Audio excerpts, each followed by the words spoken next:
Hello everybody, welcome back to the channel. In today's video, we will discuss about chapter 4th of class 12 biology, which is reproductive health. इससे पहले हम already 3 chapters cover कर चुके हैं, which include reproduction in organism, sexual reproduction in flowering plants and chapter number 3 human reproduction.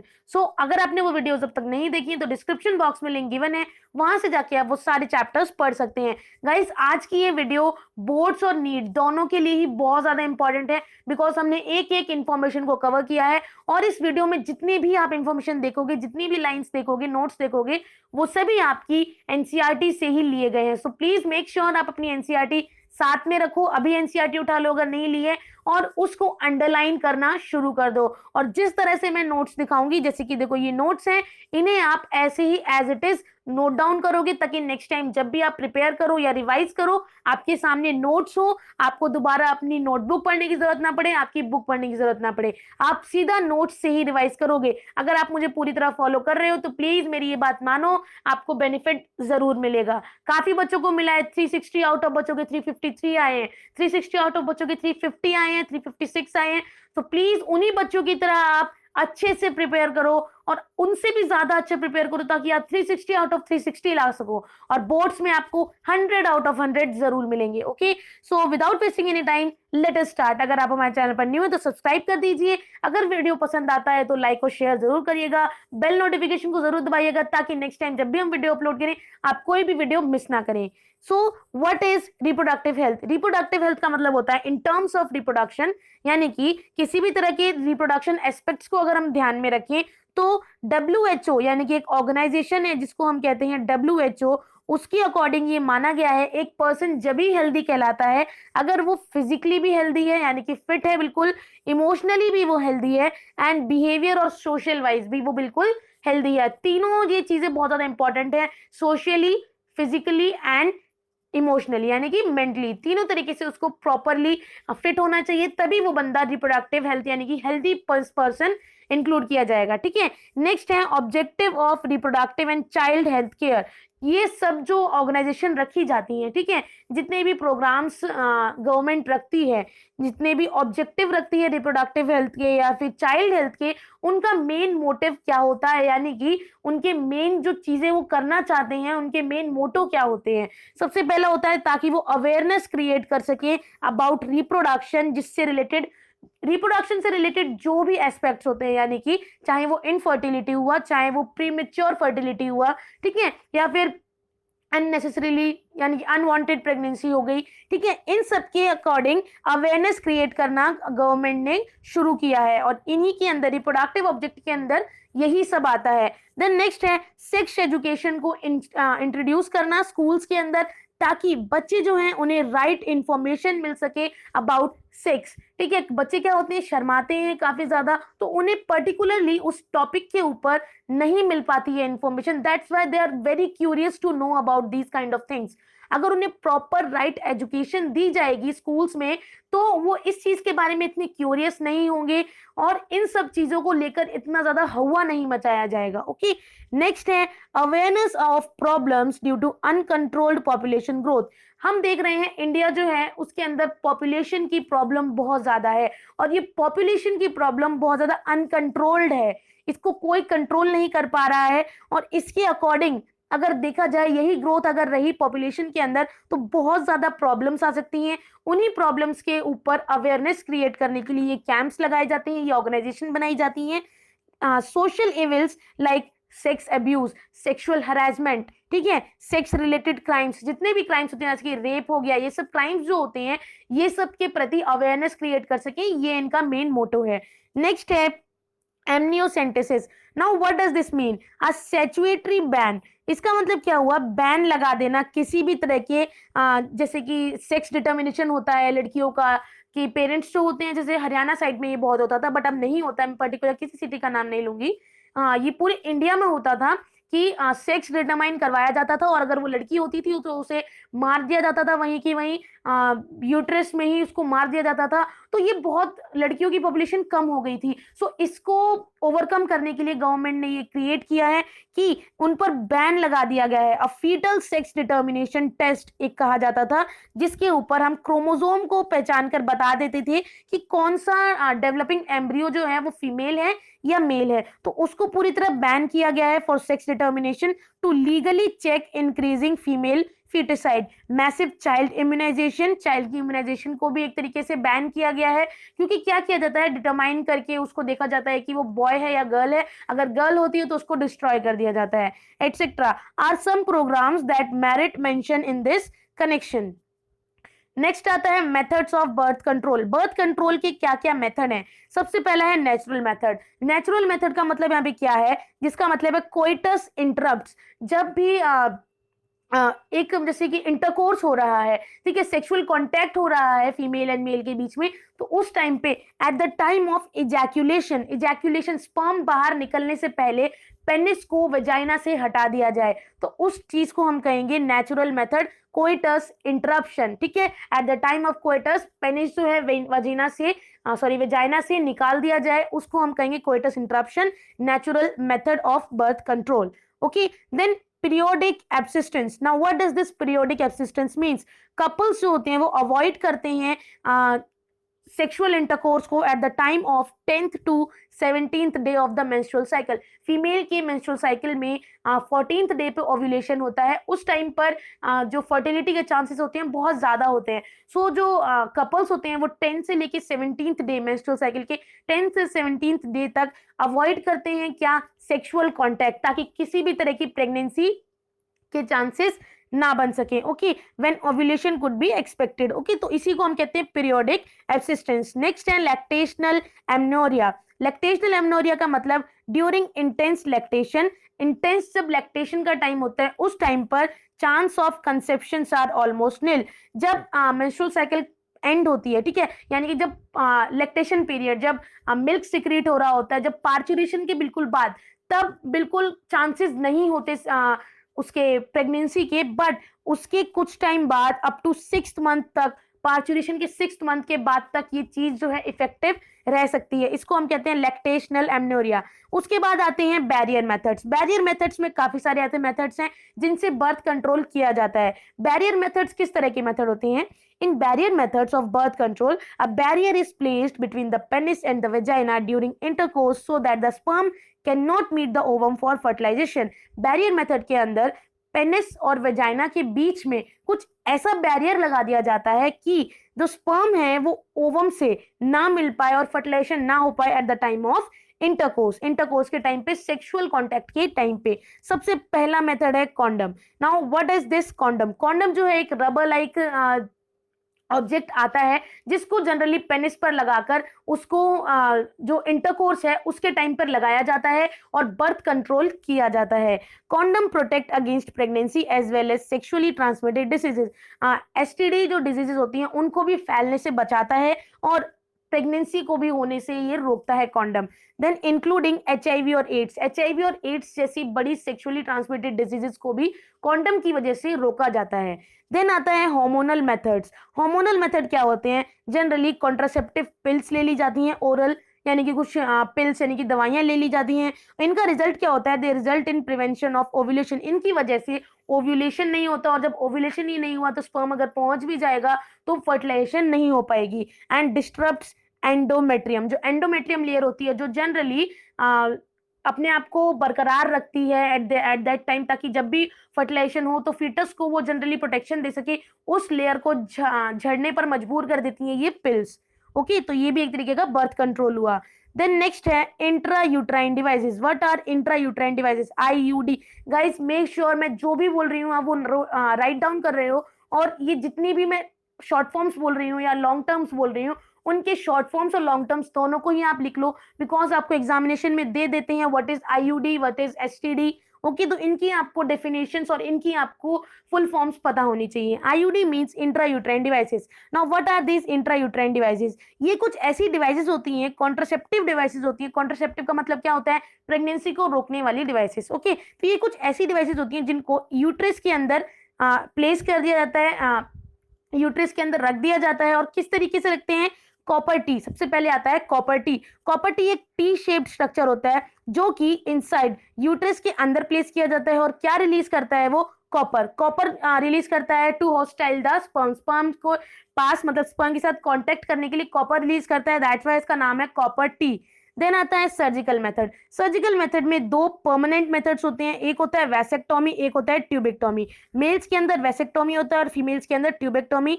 Mails के अंदर क्या होता है कि जो वास्ट डिफरेंस होता है उसको कट कर दिया जाता है और उसको बांध दिया जाता है, और फीमेल के अंदर फेलोपियन ट्यूब्स को कट करके बांध दिया जाता है।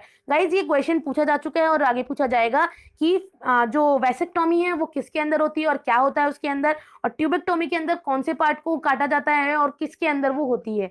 ओके, तो ये पता चल गया आपको। नेक्स्ट आता है, आप देखिए मैंने डेफिनेशन बता दिया आपको, एक बार यहाँ देख लेते हैं। Tubectomy, both the male tube sorry both the female tubes are tied off usually and cut during tubal ligation to prevent the sperm from reaching the ovum during intercourse। Intercourse के time पे sperm जो है ovum तक ना पहुंच पाए, इसलिए जो फेलोपियन ट्यूब होती हैं उनके ट्यूब्स को काट दिया जाता है और उसको टाई अप किया जाता है। देन आता है वैसेक्टोमी। वैसेक्टोमी देखने को मिलता है मेल्स के अंदर। जो दो ट्यूब होती हैं जो स्पर्म को कैरी करती हैं from testis to the penis, वो होती हैं वास्ट डिफरेंस, और यहाँ पर वास्ट डिफरेंस को ही काट कर टाई कर दिया जाता है ताकि वो ट्रांसपोर्ट ना कर सके, आगे ट्रांसफर ना कर सके स्पर्म्स को। सो वैसेक्टोमी मेल्स के अंदर होता है। नेक्स्ट है MTP. What is MTP? Medical termination of pregnancy. Bore तो नहीं हो रहे? आई गेस आप बोर नहीं हो रहे होगे बिकॉज मैं काफी इंटरेस्टिंग तरीके से पढ़ा रही हूँ और आपको एक वीडियो के अंदर सब कुछ मिल रहा है, तो आई एम श्योर आपको इंटरेस्टिंग तो लग ही रहा होगा। ओके, सो चलिए स्टार्ट करते हैं फिर से। What is MTP? Medical termination of pregnancy. इसका मतलब होता है कि इंटेंशनली या फिर वॉलेंट्री टर्मिनेशन, प्रेगनेंसी को टर्मिनेट करना, और before full term is called medical termination of pregnancy और इंड्यूस्ड अबॉर्शन। अगर प्रेगनेंसी हो जाती है, ठीक है, बाई चांस अनवांटेड प्रेगनेंसी हो गई, तो विद इन 3 मंथ्स से पहले पहले जो बेबी को डिस्ट्रॉय कर दिया जाता है उसको कहते हैं अबॉर्शन। ठीक है, प्री अबॉर्शन, अबॉर्शन कहा जाता है उसको। और उसका एक और नाम है जिसको हम कहते हैं medical termination of pregnancy, MTP. यहाँ पर इंटेंशनली या फिर गलती से जब बेबी डिस्ट्रॉय हो जाता है, बेबी यानी कि मर जाता है या उसे मार दिया जाता है, उसका अबॉर्शन कर दिया जाता है, उसको हम कहते हैं अबॉर्शन, इंड्यूस्ड अबॉर्शन। नेक्स्ट है सेक्सुअली ट्रांसमिटेड डिसीजेज यानी कि एसटीडी। ये कौन सी डिजीजेज होती हैं? डिजीजेज और infection which are transmitted through sexual intercourse are collectively called. Sexual intercourse के टाइम पर जो डिजीजेस ट्रांसफर होती हैं फ्रॉम मेल टू फीमेल और फ्रॉम फीमेल टू मेल, उनको हम कहते हैं sexually transmitted diseases. And these diseases, एक तरीके से इनको एक और नाम है वो है वेनरल डिजीजेस यानी कि वीडी, और इनका एक और नाम है which is known as reproductive tract infections. एक तरीके का इन्फेक्शन ही होता है ये जो कि ट्रांसफर होता है फ्रॉम मेल टू फीमेल और फ्रॉम फीमेल टू मेल। ठीक है, इसके एग्जांपल होते हैं syphilis, gonorrhoea, hepatitis B, AIDS etcetera. Okay, one could be free of these infection. इन इन्फेक्शंस को या इन सेक्सुअली ट्रांसमिटेड डिजीज से कैसे बचा जाए और इनको कैसे प्रिवेंट किया जाए, उसके यहाँ पर कुछ उपाय बताए हुए हैं। Avoid sex with the unknown partner और मल्टीपल पार्टनर। किसी भी अननोन पार्टनर के साथ सेक्स करना अवॉइड करें, ठीक है, और या फिर मल्टीपल पार्टनर्स के साथ इंटरकोर्स अवॉइड करें, क्योंकि अननोन के साथ भी आप उसे नहीं जानते हैं, you don't know about them, you don't know which disease they have. Okay, and multiple के साथ भी because multiple kind of intercourse can harm your body. Okay, so and next है always use condom during coitus. Coitus से पहले हमेशा condom use करना चाहिए ताकि जो सेक्सुअली जो डिजीज अगर ट्रांसमिट हो सकती है तो वो भी ट्रांसमिट ना हो, बिकॉज स्पर्म ही ट्रांसफर नहीं होगा तो वो डिजीज कैसे ट्रांसफर होगी। देन नेक्स्ट है assisted reproductive technologies. Now what are these assisted reproductive technologies? इसकी शॉर्ट फॉर्म है ART। इनका मतलब है इन विट्रो फर्टिलाइजेशन। इनके अंदर आ जाता है IVF, जिनमें फर्टिलाइजेशन आउटसाइड द बॉडी की जाती है और उसके आसपास कुछ ऐसी कंडीशन रख दी जाती हैं, कुछ ऐसा एनवायरनमेंट बना दिया जाता है कि प्रॉपर उसे जो फीटस है उसको प्रॉपरली मदर के वॉर्म जैसा ही इन्वायरमेंट दिया जाता है। IVF fertilisation outside the body is almost similar condition in that in the body. जो बॉडी के अंदर कंडीशंस होती हैं वही सेम कंडीशन बाहर के एनवायरनमेंट में भी बनाई जाती हैं। And followed by embryo transfer, embryo को ट्रांसफर किया जाता है अप टू 8 सेल्ड ब्लास्टोमियर्स पे। और इस टेक्निक को जनरली क्या कहा जाता है, टेस्ट ट्यूब बेबी प्रोग्राम। आजकल बहुत ज्यादा ये जो ट्रेंड में है टेस्ट ट्यूब बेबी प्रोग्राम, यानी कि सरोगेसी। इससे क्या होता है कि जो कपल्स फर्टिलिटी नहीं कर सकते, इनफर्टाइल कपल होते हैं, या फिर किसी मेल में प्रॉब्लम है, अदरवाइज फीमेल में प्रॉब्लम है, तो क्या होता है जनरली इन्हीं टेक्निक्स की हेल्प लेकर जो पेरेंट्स हैं वो सॉरी जो मेल और फीमेल कपल है वो पेरेंट्स बन सकते हैं अगर वो इनफर्टिलिटी के शिकार है तो। ओके, सो ये एक तरीके की टेस्ट ट्यूब बेबी जो टेक्निक्स है, इनके अंदर क्या किया जाता है कि टेस्ट ट्यूब के अंदर बेबी को रखा जाता है, बेबी को नहीं, जनरली एम्ब्रियो को रखा जाता है और उसकी प्रॉपर ग्रोथ कराई जाती है। एंड इसके अंदर क्या होता है कि उसको प्रॉपर कंडीशंस, प्रॉपर एनवायरनमेंट दिया जाता है जैसे कि उसे मदर के वॉर्म के अंदर मिलता। सो नेक्स्ट देखते हैं, नेक्स्ट है यहाँ पर zygote intrafallopian transfer. Now what is this ZIFT? The zygote और early embryos, zygote या फिर जो early embryo, zygote बनने से पहले जो embryos होते हैं जिनके पास होते हैं up to 8 blastomeres, उनको ट्रांसफर किया जाता है fallopian tube तक, उनको हम कहते हैं ZIFT यानी कि zygote intrafallopian transfer। आपको नाम में पता चल रहा है zygote को, इंट्रा मीन्स ट्रांसफर कराया है अप टू 8 ब्लास्टोमियर्स, कहाँ पे, फैलोपियन में। ठीक है, तो आपको नाम से ही पता होना चाहिए ZIFT, zygote intrafallopian transfer. Next है इंट्रा यूट्राइन ट्रांसफर, ये भी आपको पता होना चाहिए, यूट्रस के अंदर ट्रांसफर करेंगे, इसके अंदर IUT, transfer of embryo with more than 8 blastomeres. यहाँ पर आप देख रहे हो 8 ब्लास्टोमियर्स तक ही यहाँ पे ट्रांसफर किया गया है, बट यहाँ पर 8 ब्लास्टोमियर्स से लेकर 32 सेल्स तक अगर हैं तब इसको ट्रांसफर किया जाता है एम्ब्रियो को इनटू द यूट्रस। एंड इस पोर्शन यानी कि इस प्रोसेस को कहते हैं IUT। एम्ब्रियोज जो होते हैं फॉर्म किए जाते हैं किस प्रोसेस से, इन वीवो फर्टिलाइजेशन, जिसके अंदर इन वीवो फर्टिलाइजेशन का मतलब क्या है, fusion of gametes within the female, female के अंदर जब फ्यूजन हो जाएंगे गैमेट्स के, also could be used for such transfer to assist those females who can not conceive, जो फीमेल कंसीव नहीं कर सकती, जो फीमेल प्रेग्नेंट नहीं हो सकती, जो फीमेल फर्टिलिटी नहीं क्रिएट कर सकती, उनके अंदर इस तरीके के प्रोसेसेस का काम होता है। और उनके अंदर इन एम्ब्रियो को यानी कि जो पेरेंट्स है उससे मेल पेरेंट है उससे स्पर्म लेकर, और दूसरी जो लेडी है उनके अंदर जनरली सरोगेसी वाली कंडीशन इसके अंदर आती है। आई होप आपको सरोगेसी का मीन्स यहाँ पे पता होगा।